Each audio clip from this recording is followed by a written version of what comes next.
لواشنطن دي سي وصلاوي ستافي دنجي أمريكا وأسو جبارو هاوكارم دخيل شموتان لبت دم باش وزارة برفانيا تركيا دي بيجا دم مجزو شفيدي عن شفيدي فروكنوي ينشري إيريش كرنا سر بنجهن مليتان كرد لباكوري سوريا و باكوري العراق دجي كو أنكر دي بيجا جور إيريش لسر تركيا تنا كرن لشکری ترکیه دی بیجا آرمانجا ایریشن دی سوریه دا هیزین یکین پاراستنا گل یپکی بونو آنکر دی بیجا او یک جه باسکین پیکی کیا اف ایریش پشتی تقینا رجا سیزده وی مهی بول استانبول تدا شش کس هاتن کشتنو پتر جهشتیان جی بریندار بون هیزین سوریا دموکرات حسادی دی بیجن فروکن ترکیه دو گند تو باران کرنا ترکیه سی جاران در بازی هریمن باکوری سوریا بو یو سروک ترکیه رجب طيب أردوغان دي بيجا جارك ديجي أوي إريشي وان هرمان بكن جبولي دانا يبگي لشوی یک شما تا بربیان 14 فروکی جنگی سپای تورکیا ناوچه کردنشینەکانی سووریان کردوتە ئامانج. مەزلوم عەبدی فەرماندەی هێزەکانی سووریای دیموکرات ڕایگەیاند ئەگەر ئەم شەڕە بەردەوام بێت زیانەکان دەگاتە هەموو لایەک. ده انجام ایریشن بالافرین ترکیه ده هجمارا قربانیان دشبر ایریشن ساعتن بوری ده لسر هرمن جیر سروریار و بریا خسر در باکرو جلاتی سوریه زیده بونه هجمارا قربانیان حسد نهن و هیزن رژیم گهشت ششان هر وها لگوری چاودریا سوریا ما فی ملوان بتری سه کسی بریندار هنه گروشا هجمارا کجوان خرابه ده ایریش اثر قرچو غیا هرما دریکه ده هيا دما آماده کرنا و راپور نه جانگوری او بریندارک هيا ده ناف جانگوریا ده روزنامه‌وان اجانسا آنهای عصام عبدالله گو پشتی ایریشا یکی لسر همان جهی دشوپان ایریشا دوامین پیک هات و ده انجام ده جیان خوش دست دا فرماندار هیزن سوریا دموکراتیک مظلوم عبده جرناهی تیوی را آخفی و گوت هگر اف ایریش بردوام بکه ده زیان بکهجه هر آلیکی اف ایریش و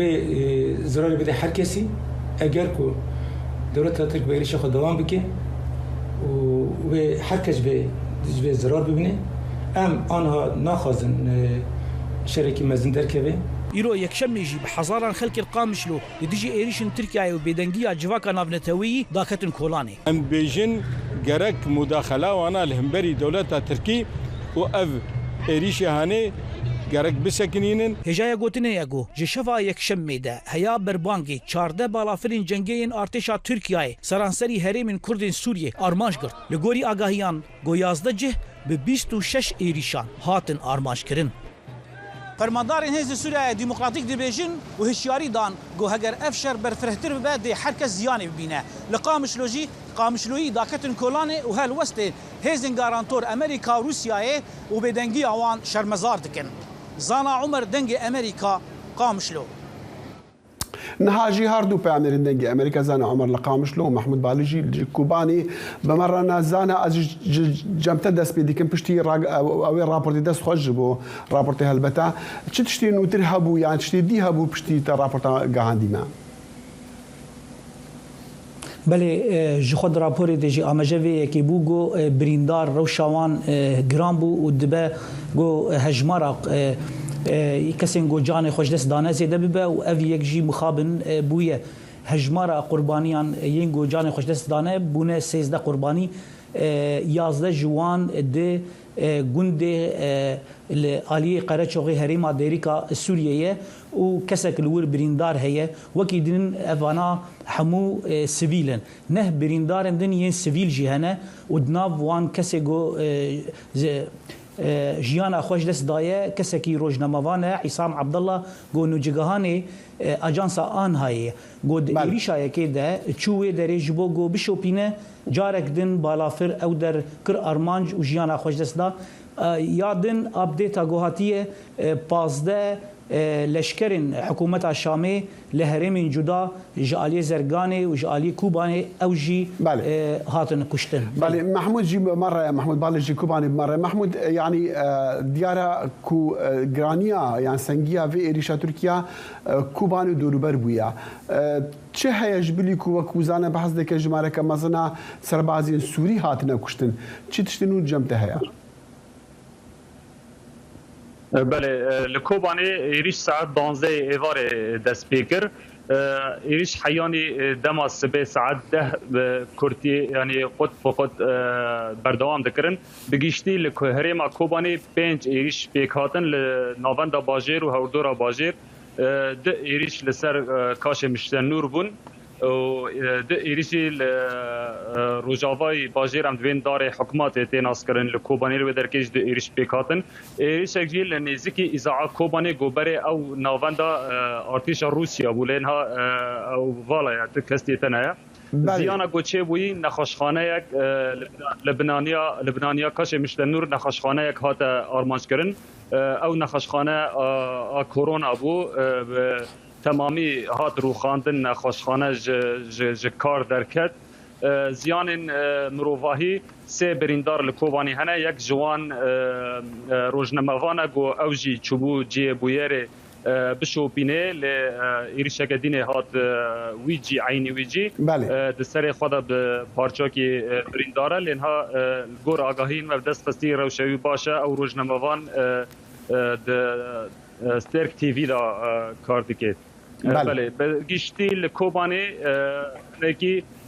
ترس دناف ملت دا پرچه بو نکارم بیشن کوچبری یکی مزن چه بو لنک خلق بله مدخواست از بحث وینا بکن برسوا خلکی چاوایا لیدیسان جبلیکو ما راگهاندنا وکوبتی ریبری کی هلزن پارس سنغال بهیستی مظلوم عبدی خلق چی دی بیجا امزان البری نها مدید راپورتا زانا دا لقامش لوخو پشاندان بونا لکوبانی چی دی با براستی لکوبانیش بر وکی ما گوتیش بر ترسا خلکه و جبر هشیارین هزن اولکار گوت خلق جمالین خودر نکون حیانی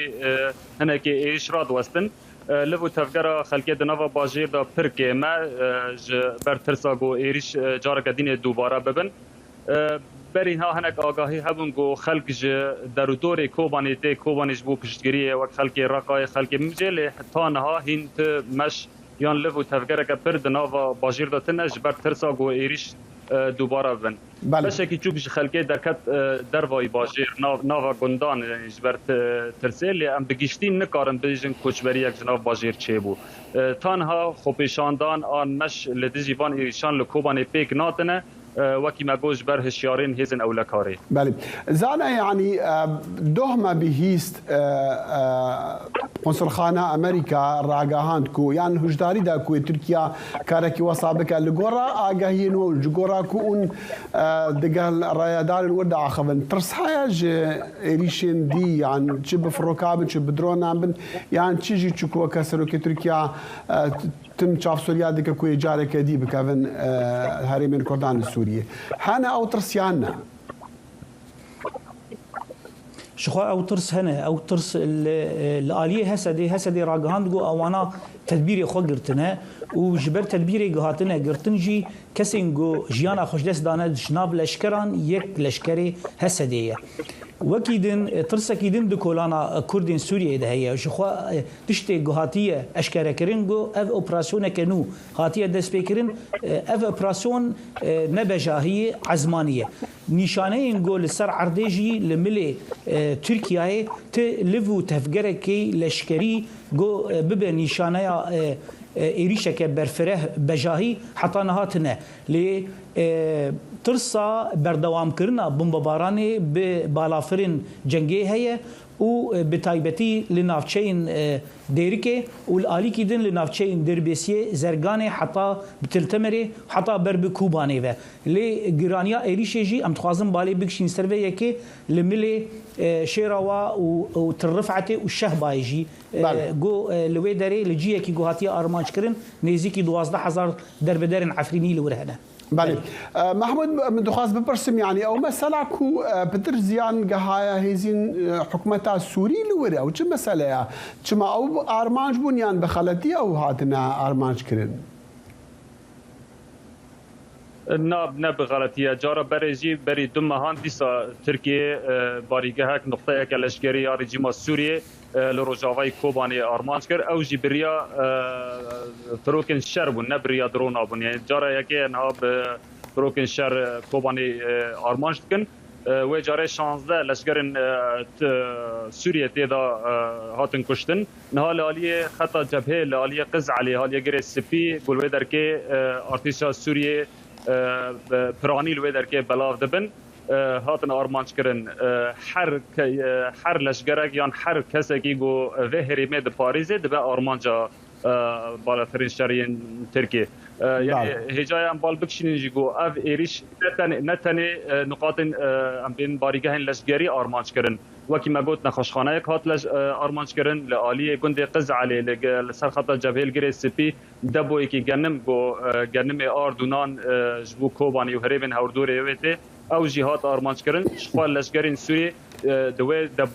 دبویه دا بریدار کتن و هاتن کشتن. بله محمود من خواهد بپرسن کوبانی امزانن باجرک لسر سنوری ترکیه چلوین چکداری یان سرباز لوانا هنه یا نه شعالی ترکیه و هلبت لملی ترکیه بله لگوری آگاهین و گیشتن ما تان هات لبو تفجرك لشجري لآلية الجور سينور تنا لآلية تركي تنا يا هناك آگاهين دنجي مجلس خستن ج ناف اوبوزيسيون سوري جو ت آگاهيان ت فرمان جوار النات نجبو آمد كرنا إيريشكي لسر عرده تنها حيناوات آمارن إيريشكي لسر عرده نج آلية تركي و نج آلية اوبوزيسيون سوري و تنا يا محمود بالی پیامری دنگی امریکا لکوبانی و هر واسا زن عمر پیامری دنگی امریکا جقامش لو راست بخواب بمره بون لسر ایریشن کوشش دی ترکیه کرنا دوی هرمی داگل کی سپاس خوش هەر سەبارەت بەو پرسە سوپای تورکیا ئۆپراسیۆنێکی نوێی بەناوی چنگ شمشێرەوە ڕاگەیاندووە بە پێی زانیارە میدیاکان وەزارەتی بەرگری تورکیا 50 فڕۆکەی F-16 و 20 فڕۆکەی بێفڕۆکەوانی لێهێرشەکەی بەرەبەیانی ئەمڕۆدا بۆ سەرهەرێمی کوردستان و ڕۆژاوای کوردستان لە سووریا بەکارهێناوە. زیاتر لە 13 خاڵیش لە باشوور و ڕۆژاوای ناوچە کوردنشینەکان کراونەتە ئامان شەروەها لە هەرێم ناوچەکانی شەنگال بناری قەندیل کورتەک و چای ئاسوس کراونەتە ئامانج لە هەمان کاتدا ناوچەکانی کۆبانێتە ڕەفعات گرێسپی حەسەکە چەندین شوێنی دیکە کراونەتە ئامانج و ئێرانیش ئامادەکاری کردووە وەک دەڵێن بۆ هێرشێکی زەمینی. بۆ زانیاری زیاتر پەیامێری دەنگی ئەمریکا دڵشاد ئەنوەرمان لەگەڵدایە. دڵشاد ئێران هێز لە ناوچە سنوورەکانی هەرێم کۆ دەکاتەوە ئامان چیە لە کۆکردنەوەی ئەو هێزە لە کاتێکە تورکیاش هێرشی ئاسمانی دەکات. ئاسۆ بە پێی و زانیارانەی کە ئێمە بە دوواداچوونمان بۆ کردووە ئێران هێزی لە پیرانشەهر شنۆ بانە مەریوان لە هەموو ناوچە سنووریەکانی هەرێمی کوردستان کۆ کردوێتەوە و دیارە ئێمە قسەمان لەگەڵ پارتە کوردیەکانی ڕۆژهەڵاتی کوردستان نەکرد ئەوان ئاماژە بەوەکەن کە ئێران ئامانجی هێرشکردنە بۆ سەر ناوچە سنووریەکانی هەرێم و دەستوەشاندنە لە ئەو هێزانەی پارتە کوردیەکان کە لەسەر سنوورەکانی هەرێمی کوردستان ئەگەرچی لە سنوورەکانی دوور کەوتونەتەوە و ئەوان ئاماژە بەوەکەن کە ئێران پلانی هەیە دەست لە هێزە کوردیەکان واتە بارەگا سەرکیەکانیان لە کۆیە و زڕگوێز جارێکی تر بووە شوێنێتەوە و هەرم شەو فەرماندەیەکی سوپای پاسداران تویتێکی کردووە لە تویتەر تەنها بە ئاماژەیەکی کورد نووسیوێتی بسم الله الرحمن الرحیم دیارە ئەمە بەلای پارتە کوردیەکانەوە وا لێک دەدرێتەوە کە ئەمە سەرەتای دەستپێکردنی هێرشەکانە بۆ سەر ناوچە سنووریەکان و ئاماژە بەوە شەکەن کە ئەو هێزانی کە کۆکراونەتەوە لەوێ بەشێکن لەو هێزانەی کە تایبەتن بە ئەنجامدانی ئۆپەراسیۆن لە دەرەوەی ناوچە سنووریەکانی ئێران واتە و هێزە تایبەتانن کە بۆ ئۆپەراسیۆن لە دەرەوەی سنوور بەکارهێنن بۆیە هێزە کوردیەکانی ئێران یان پارتە کوردیەکانی ڕۆژهەڵاتی کوردستان لە ئێستادا لە ئامادەباشیدان و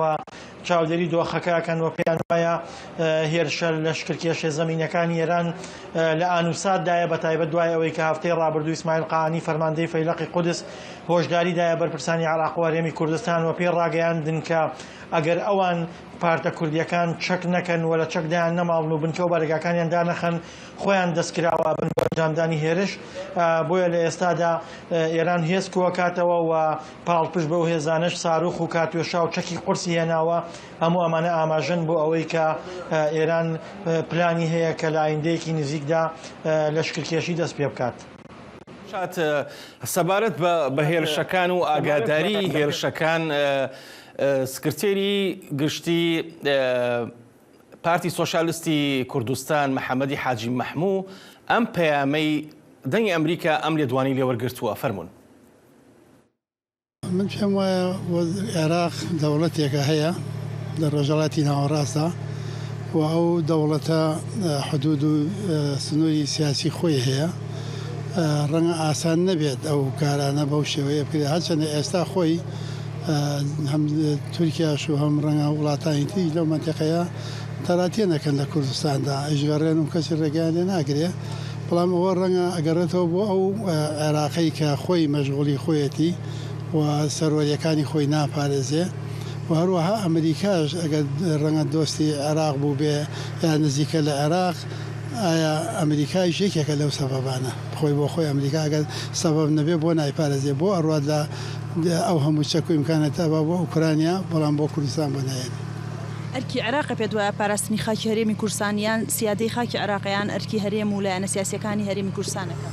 خۆی ئەگەر ئێمە جیا بواین دەوڵەتی کوردیمانە بواە خۆمان لێ مەسئول بووین، بەڵام لەبەرەوە کە باسی دەوڵەتی کوردیەکەین عێراق تەنگە نەفەزە بێ هێتە سەرخەت ئەبێ بێ بیپارێزی.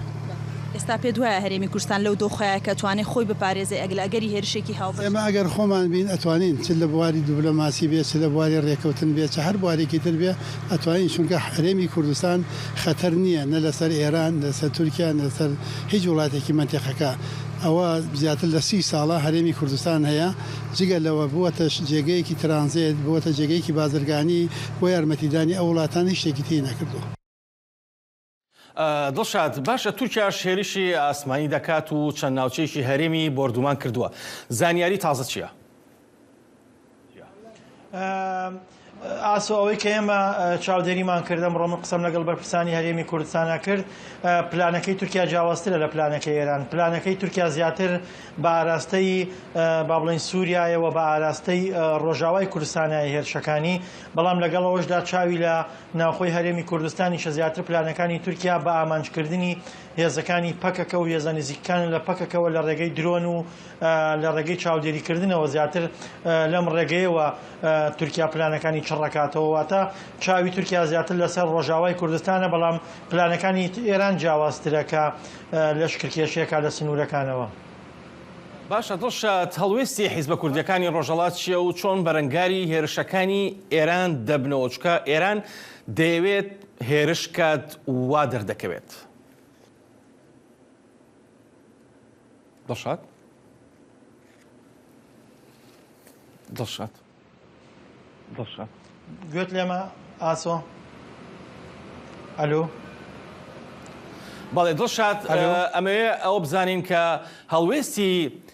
پارتە کوردیەکانی ڕۆژهەڵات چییە سەبارەت بە بەرەنگاربوونەوەی هێرشەکانی ئێران کە ڕەنگە لە ئانوساتدا بێ هێرشەکانیان. بەڵێ ئاسۆ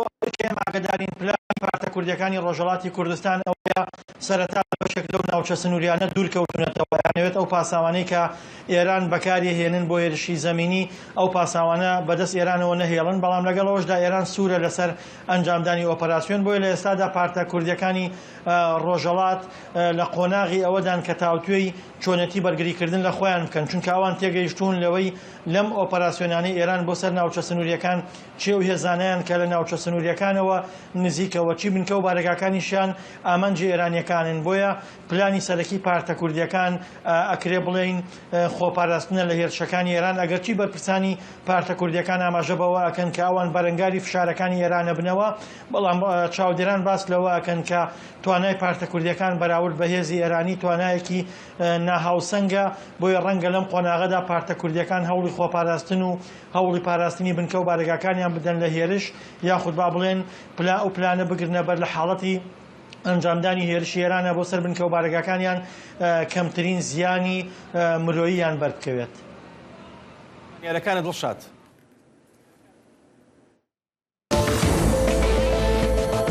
دەنگی ئەمریکا سەرچاوەی متمانە پێکراوی هەواڵ و زانیاری.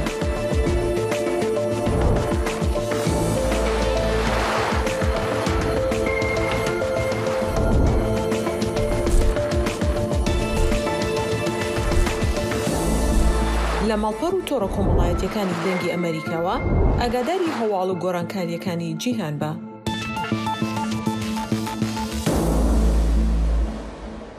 کمیته پاراستنا روزنامه‌وانان CPJ li New Yorkê çend rojnamevan li şansîrî cîhanê xelat kirin bi azadiya rojnamegeriya nêfneteweyî ji bo karê wan yê berevaniyê ji azadiyan mafê mirovan û karê wan di jirdest û darên metirsîdar de.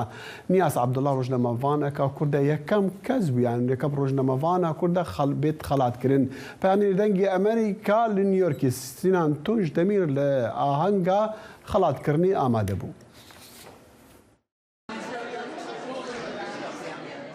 Komîteya Parastina Rojnamegeran xelata azadiya çapemeniyê ya Sîûdûdiyan îsal cara yekemek û da rojnamegera Kurd Niyaz Abdullah.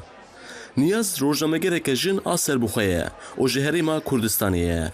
Niyaz ji ber gefên lê dihata xwarin di sala 2021 da neçar dimîne û diçe li Fransayê bicih dibe. Her wiha ji ber ku vîzeya Niyaz ya Amerîkayê tune bû nekarî beşdarê şeva xelat wergirtinê bibe. Lê li dewsa wê xebatkarekî komîteyê xelat ji bo wê wergirt. Dema ku hûn li rojhilata navîn rojnamegeriyê dikin jiyana we dibin metirsiyê de ye. Ji ber vê yekê wergirtina vê xelatê hêsan nîne. Gefên kuştinê tên xwarin, destdirêjiyên seksî tên kirin û dikevin zîndanan. Jiyana rojnamegeriya Niyaz jî di nav wan re derbas bû. Lê Niyaz her tim karê xwe li koçberiyê be jî berdewam kir. Her wiha ji bo xelat wergirtinê nikare were Amerîkayê. Lê em ê ji bo wê xelata wê li cem xwe bigirin heta ku ew bikare bi destê xwe werbigire.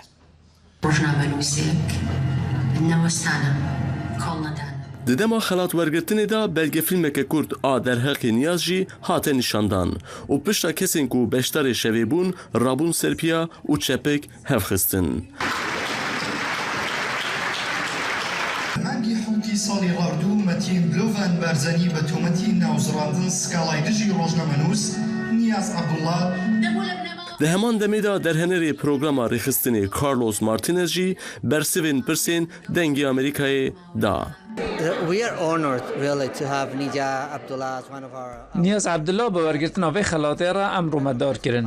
Wate vê xelatê ev e ku Niyaz ji bo rojnamegeriyê gelek tişkiriye. Her wiha demokrasiya Kurdistana Iraqê di kedeka mezin de ye. Niyaz di nav dijwariyeka mezin de derbas bûye û ev xelat wergirtiye.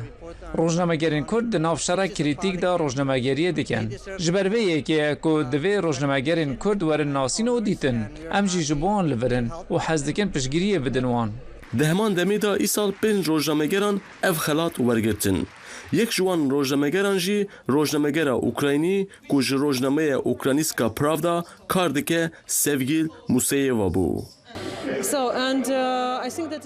Wata vê xelatê ji bo nasîna rola rojnamegeriya ku di nava şerê di navbera Rûsya û Ukrayna de diqewme dide nasîn. Ji destpêka şerûfer ve em 24 saetan û 7 rojan kar dikin. Hin hevkarên me beşdarî artêşa Ukraynayê bûn. Ji ber vê yekî ji wergirtina vê xelatê ji bo rojnamegeriya serbixwe û hem jî ji bo şerê ku niha dibe gelek giring e.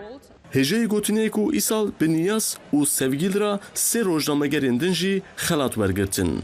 Abraham Jimenez Enoa li Kubayê freelance rojnamevan e û beşdarê şevê bû. Adin Pham Doan Trang li Vietnamê rojnamegerî dike û ji bo magazîna Luat Kao kar dike. Ji ber ku niha li girtîgehê de ye nekarî xelata xwe bi destê xwe werbigire. Galina Timchenko jî rojnamegereka Rûsiyê lê li Letonyayê kar dike. Sinan Tunç Demîr, Dengê Amerîka, New York. بله وکه ام دبیسین د ناف روزنامه‌وانین کو کمیته پاراستنا روزنامه‌وانان افصال آزادیا به آزادیا راگهاندن یعنی فرتوی خلات کرین نیاز عبدالله بو جبر کاری وی دوار راگهاندن آزاد او باوریه وی به مافن روزنامه‌وانان او پاراستنا مافی چالکوانان جی او مافن مروان نها نیاز راستوخاج استودیا دنگ امریکا ل پاریس به مریا نیاز خان پیشمشتک پیروز بایلی دکم دزانم تو نتوانید لە هەنگی خەڵاتەکە ئامادەبی بەڵام دەویست بزانم هەستت چی بوو؟ زۆر سپاس بۆ ئێوە کاک دەخیل و زۆر سپاس بۆ پیرۆزبایەکەتان. خۆم پێم وایە ئەم خەڵاتە بە تەنیا خەڵاتی من نییە وەکو ڕۆژنامەنووسێک، بەڵکو خەڵاتی هەموو ئەو ڕۆژنامەنووسە ئازا و ئازادی خوازانەیە کە بە درێژایی ساڵانی ڕابردوو لە ڕێگەی کارەکانیانەوە ڕاستیەکانیان لە هەرێمی کوردستان و بەشەکانی دیکەی کوردستان خستۆتە ڕوو و زۆر بە تایبەتتر تیشکیان خستۆتە سەر دۆسیەکانی مافەکانی مرۆڤ و لە ڕێگەیەوە بەرگریان لە بەهاکانی دیموکراسی و مافەکانی مرۆڤ کردووە. بەڵێ بەدنیایی بەڵێ بەڵێ فەرموو ئەگەر قسەکەتەوەکی بۆی بەڵێ بە دڵنیایی ئەم خەڵاتە گرنگە لەسەر ئاستی نێودەوڵەتی و هەستێکی خۆشە کە ئێمە وەکو ڕۆژنامەنووس ئەم خەڵاتەمان پێبەخشراوە و لەوە گرنگتر ئەوەیە کە CPJ زۆر مەبەستێتی لە ڕێگەی ئەم خەڵاتەوە کار بکات بۆ دیارخستنی کۆمەڵێک نمونە لەسەر ئاستی نێودەوڵەتی بۆ ئەوەی ئەم ڕۆژنامەنووسانە بکات بە سەرچاوی ئیلهام بۆ ڕۆژنامەنووسانی دیکە کە لە وڵاتەکانی دیکە یا لە وڵاتەکانی خۆیان ڕوبەڕووی کۆمەڵ سەختی ئەبنەوە تا ئەم ڕۆژنامەنووسانە هێز وەربگرن کە چۆن بەردەوام بن لە ناو سەختیەکان. بەڵێ نیازخان کاتی لە کوردستان بووی چەندین جار هەڕەش لە تۆکراوە، ئەکرێ باسی شێوە و چۆنیتی ئەو هەڕەشانەمان بوو بکەیت؟ بە دڵنیایی هەموو ئەو هەڕەشانێکی ئێمە ڕوبەڕووی بووینەتەوە لە ساڵانی ڕابردوو کاک دەخیلوە تا ئەوەی کە تا دوایین سال لە کوردستان بوونەوە تا ئەو هەڕەشانی کە بە شێوازی جۆراوجۆریش لە ڕێگەی ئەلکترۆنیەوە یا لە ڕێگەی نامە تا ئەوەی کە لە فەرەنس هاش بووین نێردراون یا هەموو هەوڵەکانی دیکەی هاکردن و شێوازەکانی ڕێگریکردن. ساڵانێکی زۆر ئەمە درێژەیان هەیە، بەڵام ئەوەی کە بۆ خەڵکی وەکو ئێمە زۆر گرنگە جەختی لێ بکەینەوە. ئێمە بە درێژایی ساڵانی ڕابردوو تا ئێستا هەموو ئەو فشار و دەست درێژی و مەترسیانەمان کردو بە خاڵی ئازایەتی و کۆڵنەدان و بەردەوامی و لەگەڵ هاوڕێ ڕۆژنامەنووسەکانی دیکەمان کە زۆرێک لە هاوڕێیانی ڕۆژنامەنووسی ئازا و بێری دیکەمان لە هەرێمی کوردستان تا ئێستاش هەمومان بەیەکەوە بەردەوامی لە کارکردن. ڕاستە زۆر جار بۆتە هۆکاریەوەی کە سەختەکان بربەستی زۆرمان بۆ دروستکە، زۆر زانیاری هەبوو ویستومانە دەستمان پێ بگات، زۆر جار نەمانتوانیەوە بە دڵنیایی ئازاری زۆری پێگەیاندوین، بەڵام لەگەڵ ئەوەشدا ئەبێ ئەوە بڵین کە ئەم ئازارانە تەنیا ڕوبەڕووی ئێمە نەبووەوە تا ئەم ساتە هاوڕێیانی ڕۆژنامەنووسمان لە زیندانیانی بادینان ڕۆژانێکی زۆر لە ناو زیندانیان زۆر سەربەرزم پێیانەوە. بەڵێ بەڵێ زۆر سەربەرزم پێیانەوە بە ئازایەتی ئەوان هێز و ورە و وزەیەکی زۆر گەورەیە بۆ ئێمە. بە ئومێدم بۆ یەک جاریش بێ دەسەڵات لە هەرێمی کوردستان گوێ لە فشاری نێودەوڵەتی و فشاری ناخۆیی بگرێەوە، دەست لەو ڕق و کینەی وەر هەڵ بگرێت لە بەرامبەر زیندانیانی بادینان کە ئێستاش لە هەوڵدا تۆمەتی دیکەیان لە ناو زیندانی چاکسازی بۆ دروست بکات بۆ ئەوەی ماوەی زیندانیکردنی ئەم ڕۆژنامەنووسانە لە ناو زیندانەکان درێژ بکاتەوە ئەم ڕۆژنامەنووسانە ئازادی بەچاوی خۆیان نبینن لە کاتێکدا دەبوو ئەم ڕۆژنامەنووسانە ئێستا ئازاد بن. یعنی کەواتە ئەوە پەیامی خۆتە بۆ ئەو دەسەڵاتدارانەی کە ڕۆژنامەنووس لای ئەوان گیراون لە زیندانەکانی ئەواندان. بەدڵنیایی و زیاتر لەوە کاک دەخیل ئەم ڕۆژنامەنووسانە بەبێ هیچ پێوەرێکی مرۆیی تا ئێستا ڕوبەڕووی ئەشکەنجە ئەبنەوە. هەر زیندانێک کاتێک کە ئەچێتە زیندانی چاکسازیەوە نابێت بە هیچ شێوازێک ڕوبەڕووی زیندانیکردنی تاکە کەسی یا هیچ جۆرێک لە ئەشکەنجەی دەرونیە جستەیی بێتەوە، بەڵام بەداخەوە ئەم ڕۆژنامەنووسانە سەرباری ئەوەی کە چەندین جارمانیان کرد بۆ ئەوەی ئازادکردنی مەرزدار کە بەپێی یاسا بۆیان جێبەجێ ئەبێت جێبەجێ بکرێت لە بەرامبەریاندا ئەمان هیچێکێک لەو مەرجانە لە بەرامبەریان جێبەجێ نەکرا. شێروانی و گۆهدار زێباری چەند جارێک ڕوبەڕووی زیندانی تاکە کەسی کراونەتەوە. هەموو ئەمانە بە تەواوی 100% پێچەوانی هەموو مافێکی بەندکراوی زیندانی و پێچەوانەی هەموو قۆناغێکە کە پێویستە زیندانی لە دۆخێکی ئارامتر بە جێبەجێکردنی مافەکانیەوە قۆناغی زیندانیکردنی تێپەڕێنێت. دیازخان خەڵکانێک هەن کە پێیان وایە دەسەڵاتداران لە هەرێمی کوردستان گرنگی ڕۆژنامەگەری نازانن بۆیە ڕەفتاری تون بەرامبەر بە ڕۆژنامەنووسان دەکەن، بە تایبەتیش ئەوانەی لەگەڵ بۆ چۆنیان نین. بۆ تۆ چی دەڵی بۆ چۆن چیە لەسەر ئەم بابەتە؟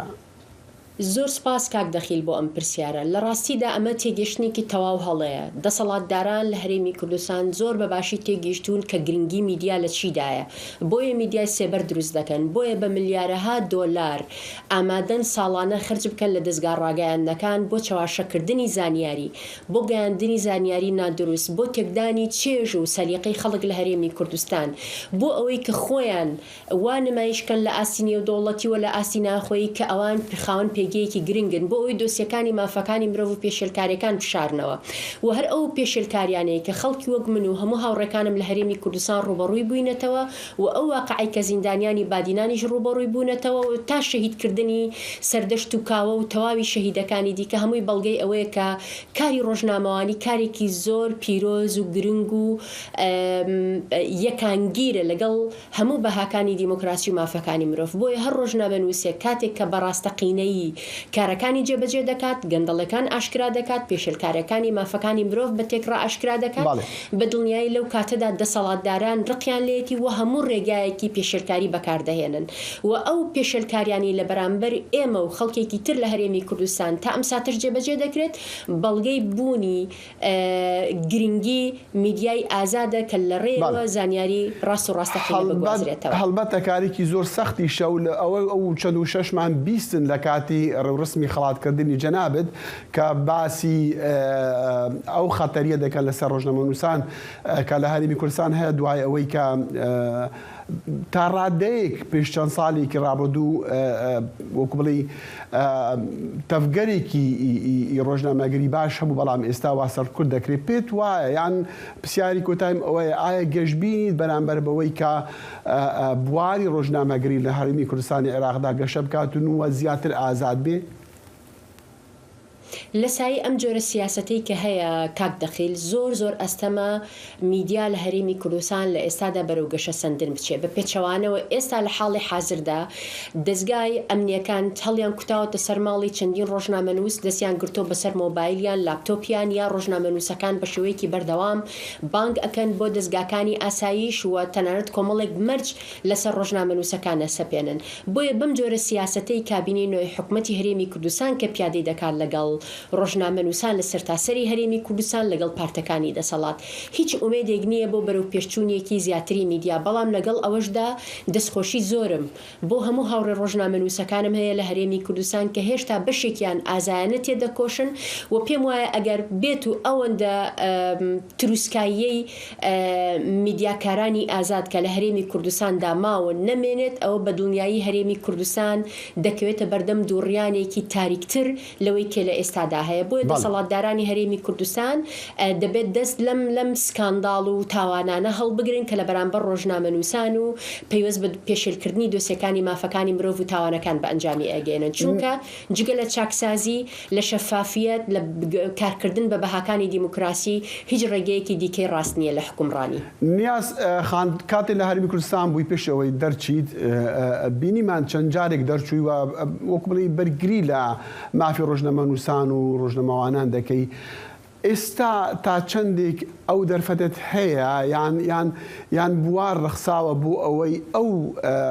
چالاکوان و ڕۆژنامەنووسەی کە لە ئێستا لە زیندانی هەرێمی کوردستانی عێراقدان ڕزگار بکرێن یان ئازاد بکرێن؟ کاک دەخیل زۆر سپاس بۆ پرسیارە ئەمەوێ بڵێم کە ئێمە تا ئەم ساتە بەردەوامین بە شێواز و بە میکانیزمی خۆمان بە دڵنیایی کاتێک کە ئەچیتە وڵاتێکی دیکە زمان کۆمەڵێک ئاڵنگاری دیکە هەن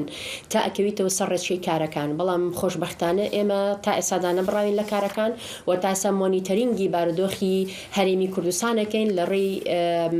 لە ڕووی هەموو ئەو پێشێلکاریانی کە بە ئەنجامە گەێنرێن و تا ئێستا پەیوەندیمان هەیە لەگەڵ هەموو ڕێکخراوە نێودەوڵەتیەکان و لە ڕێگەی نووسین و لە ڕێگەی کارەکانمانەوە و لە ڕێگەی پەیوەندیکردنمانەوە لەگەڵ ڕۆژنامەنووسان و ناوەندەکانی دیکە بەردەوامی لە کارکردن بەڵێ بە دڵنیایی سەختترە بەڵام لەگەڵ ئەوەشدا کارەکانمان زیاتر گواستراوەتەوە بۆ ئاستێکی نێودەوڵەتی و ئێمە بە هەموو پێوەرێک بەردەوامین لەسەر ئەو خاڵانی کە بە درێژایی ساڵانی ڕابردوو لە هەرێمی کوردستان بۆی تێکۆشاوین و هیچ نیەتێک بۆ پاشەکشەکردن لەلایەن ئێمەوە نییە. بۆیە جارێکی تر پیرۆزبای لە دەکەم نیاز خان. زۆر سپاس بۆ ئێوە کاک دەخیل و ئەم خەڵاتە لە ئێوەش پیرۆز بێت چونکە من پێم وایە ئەمە خەڵاتی ئێوە و هەموو ڕۆژنامەنووسانی دیکەی ئازای کوردە. سپاس نیاز عەبدوڵڵا براوەی خەڵاتی ئازادی ڕۆژنامەگەری نێونەتەوەیی لە ستودیۆی دەنگی ئەمریکا لە پاریس لەگەڵمان بوو. و ئیرۆ قەهرەمانیا تۆپاپەیە جیهانێ لە قەتەرێ دەست پێکردگەلە کەس وێ بۆیەرە وەرزشیە مەزن بە سیاسەت و مافین مرۆڤان و علاقەدار دەکەن. سیروان قەچۆ دێ ئاگاهیین پێتر بدەمە. سیروان فەرموو.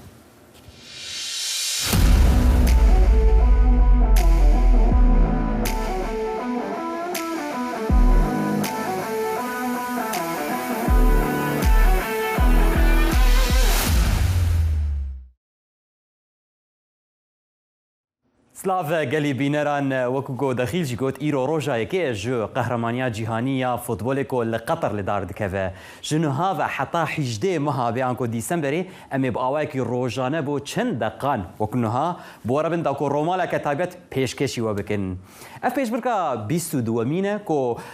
یا فوتبول لدار دکوه فوتبولا ایسال جی یان کوپا ایسال جی جگلک آلیان و بالکش براستی اف جارا یکی کو الولات کی عرب و الروجلاتا ناوین اف پیشبرگا جیهانی پێکتێ هەروەها ji dema ku قەتر بەری دۆرە 6 ساڵان هاتە هەلبژارتن ji بۆ mêvandariya کوپا جیهانی بکە حتانها gelek alozî pirsgirêk û rexne li hember vî welatêkin davî yê biçûk derketine. Misûmira herî dawî li Qeterê derbarî vexwarina bîra ye. Berî çend rojan biryarek divêyekê de hate destendin. Di dema yariyan de bi taybetî yariyên Kupa Cîhanî. حکومت قطری دبیجه یان بریار دایه کو نه له حسکرین تیمان د دما لیستکان ده بیرای وخون لبلی او دکارن بری لیستکان بچند مجمیران یان جی پشتی و بچند مجمیران بیرا او وخوارن دن ین الکحولی وخون گله کس وی که وکو قد خکرین دبینن و گله جی دبیجن ما فی قطر هيا کو وامپی وانان دینه یک جوان کسان هلبت سروک فیفا ما بس عمل ویده که جی گیانی انفانتینو یا کو وی بروانیا قطر کر یان بروانیا بریارا حکومت قطر کر و گود کو گلک ولات هنه رینماین واین تایبت هنه و هروها وی بحنکی گود هگر مروف سیدم جمیران ببیرا مینه او دکاره جیانا خوا بردوام بکن.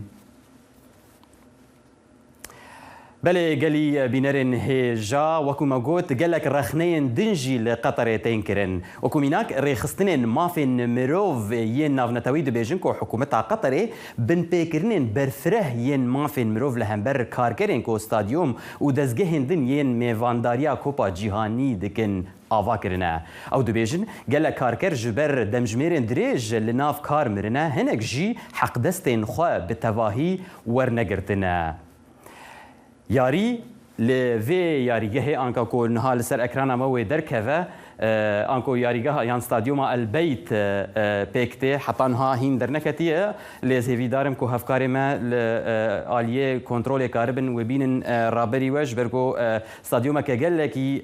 بالکشه به هر حال امی وگرن وی که ریخستن ما فرمروف هروها خمباریا خواه سر هلوستا قطر همبر کسین هف رگز خواز و هف یان رگز گوهر نیشان دانه و کنمونه لندنه هجمارک چالاکوان مافین LGBTQ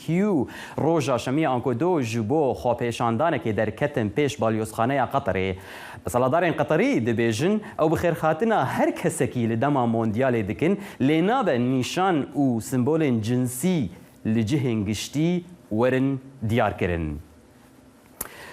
بله بینرین هجا لیستکا وکرنا موندیال ایرو د ناورا قطر ولات میواندار و اکوادور دیا پشتی دورا سه دم جمیران دست پیدکا یاری لیاریگه وکو مبیسکادن گوت لیاریگه البیت پیکته لیستکوان هر دو تیمان راهینان خواه بردوام دکن بهیویا کو یاریا یکی سه خالان بدست بخن افجارا یکی کو قطر بشداری کوپا جیهانی دبه و جبو اکوادور جی افجارا چارمین کو بشدار دبه جبلی وان سنگال و هولندا جی د گروپا یکی دنه شبوان بيتر لسر وان مجار مونديال باخفن نها كاوا حسو راهنر فوتبول و گولار بری تیمان اجتماعی سوری بمرة كابتن كاوا بخير هاتي قال لك سباس كو بمرة بري حرتشتي از خوازم شطر بيجم كو ازوتا ام هم هافالون هم جي جيران شتوكاني ده ما بهفر فوتبول ادليست تبو گولچیه کی نافدار سر آستا سوری و هرما کردستانی و نهال اوروبا جی واجی بوم روزنوان خوزی اجی وقت بوباما یا ریزان کوا بلکی انها حرد القطر وانا سلام وريس كاكسي روان قال لك سباش بوتا طبعا فريما قال لك جبرتا بلند يجيك وك روزنوان كي مزن عوالكي قال لك كيفن جيرانك قال لك باش سرچاواتن قال لك سباس كوا متخصت بري حرتشتي ام بحثا ويك بكن كاتش تشتكي بالكيش دفي كوبا جيهاني هي ما بس من تيمين بالكيش كو بالا تكشاندن تيمين كو تدبين ايصال و باوايكي جوش وهيجانك مزن بجداري في بيج برجي ببن طبعا كان بيجن حتى انه حشت ولاتتين كاس العالم برنه جامعة جهانية برنه أو حيث ولا تناجي دو أوروبا دو أمريكا الجنوبية لأن أم بهيفيني جو أفصل على فريق ولا تكينه بجامعة ببر إمكانياتي وكو دبيجين يعني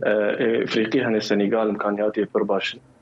كار الشكي باش بك المغربي جي إمكانياتي وهم إمكان قال لك باش دنماركي إمكانياتي وهم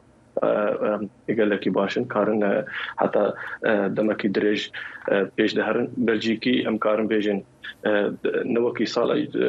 جامعة جهانية جارة تشوب بس نوكا بيجاري امكانيات دفعون هن كارن اوجي بيشتر هرن باشا كاوات ازانمت الهولندا دمينه لتيما تشي اغوت بشكيريات كهولندا يا ولاته كيدنه از بخال بشوكي قال المانيا دمنا اوجي جيراني هولندا خلناك اوجي جيراني هولندا انه كاجي از بيجم هولندا امكانياتي انا بس نوكي وكو بلجيكا انا وكو افريقي راسي بيجم ام لازم نقول خبر مثل افريقي امكانياتي زور بلند جمال هنا لاعبي كي قال لك باش جمال هنا تقريبا همي لاعبي وان الدوريات الاوروبيه جيفيلك باشا امورن سر مسألة ام بيجن اف قربالغا جول سر قطر تشيبو يا حتى كي جان رادي اف قربالغا هاجر بسن مافين كسن ال جي بي تي كيوبن يان مسألة قد خكرنا فخرنا بيرا بتشتي يقولوا حتى كي جان درجه باندور وتاثير للسر ياري وفان ليستكان بكن اجر باندورك وهبه براستي از نلقى بيك راستي لازم فضبول دوري سياسه ديبن فضبول لازم كاري ورزشي بكن لازم محمي خلكي فيري ورزشي بكن فيري رياضي بكن وكو سياسه بين الناف رياضي وجي دبوك وك جيكي نخوش دبن طبعا قطري حق الجي دسوان هي وحق الجي دي جي دسوان نينا نكار حمي خلكي كيف اخذ خلك ميفاني تنا لازم تقدري خلكي بقى والجي دي جي دولتك قانوناوي هي لازم احترامها بالقانون شخو فيفا جي عين في كيد بيجا اللي بري حرت شتي كاوا استخوازم بينار بيجم كوتي باواكي هاجرنا روجانا بيجي تيقلك جاران دفي ما هيدا بمره بجداري اناليز وشرو فكرني ببا وكو ياريزانكي بري وهروها وكو راهنركي نها جبرغو نها حطانها تليس كنها تنكرين ايرو يا يكي وكو بيسكاد الماغوت ايرو ليسكا يكيد نافرا قطر واكوادور وسبجي امريكا ويلز يعني ايران وانجلترا وهروها سنغال وهولندا دليزن امي بيتر سبا ودسبا ودروجين بيد اناليز وشرو فيان بدن لإيرو از خوازم بيتر بگشتی تباخف قالوا شبيفي او تيمن ايكو تبحثا وان كر سنغال ومغرب او بلجيكا او تيمن تبحثا وان كر افحر حيش تيمن تگو بريجي كوبا جيهاني ورگرتنا شانسي وان ايصال وك هفنج هف بيترن بتايبت اولاتين وكو ارجنتين يان برازيل وكو نمونه طبعا امكان بيجن برازيل وارجنتين درجه كي امكانياتي وان برسترن جي او كيدن بشوار المانيا تي فرنسا تي افانا مقارن بيجن فرصتي واني جامعه جهانيه ببن جهميه بلنترن از بيجم بيناتا برازيل والمانيا ده و لعبان ليسكاني هاي برازيل والمانيا برازيل وارجنتين ليسكاني هاي بين فاندين بله جالكس باسكاوا هلبت وقت بيسكاد مجوزجي سبا ودسبا ودروجه بيد امي بيتر بحثا تشوانيات شونا يعني درباسبونا فان جيم وياريان بكن جارێک دنگ gelek spas بۆ بەشداریاتە کاوا حسۆ یاریزانێ بەری یەتیمان نیشتیمانیان سووریە و هەروها ڕاهێنەرێ فوتبۆلێت بمەڕە بوو هۆلندا سپاس بەێ بینەرێن هێژا vêyekêjîm gihiştin dawiya vê beşê bernamaya me em ê careke din vegerin cem hevkarên xwe heta sibe bimîn di xêr û xweşiyê de.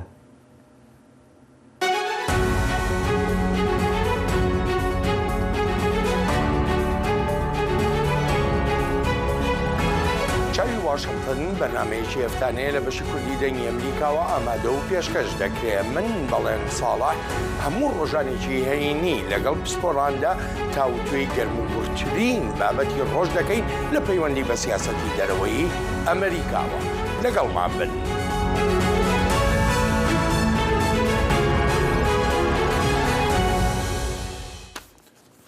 ڕۆژی شەمە بەهۆی خۆپشاندانێکی گەورەوە لە لەندەن هاتوچۆ ڕاگیرا سەدان کەس بەشداریان لە خۆپشاندانێکی گەورەدا کرد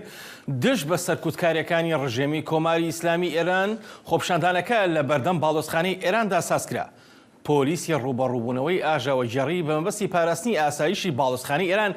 گەیشتە شوێنی ڕووداوەکە لە کاتێکدا خۆپشاندەران بەسەر دیواری باڵۆزخانەکەدا سەردەکەوتن. خۆپشاندەران دروشمیان دژی حکومەتی ئێران و پشتیوانی لە مافەکانی ژنان بەرز کردبەوە. بە دروشمی ژن ژیان ئازادی و وێنەی ژینە ئەمینی و سەرجەم ئەو کوڕ و کچانەی ئەو مناڵانەی کە کوژراون بە دەستی چەکدارانی کۆماری ئیسلامی ئێران. خۆپشاندانەکە بەردەوام بوو. و ئەنتۆنۆژ یاکۆف ئاکتەرێ خەلکێ خارکیڤێ ئۆکرانیا ئالیکاریە خەلکێ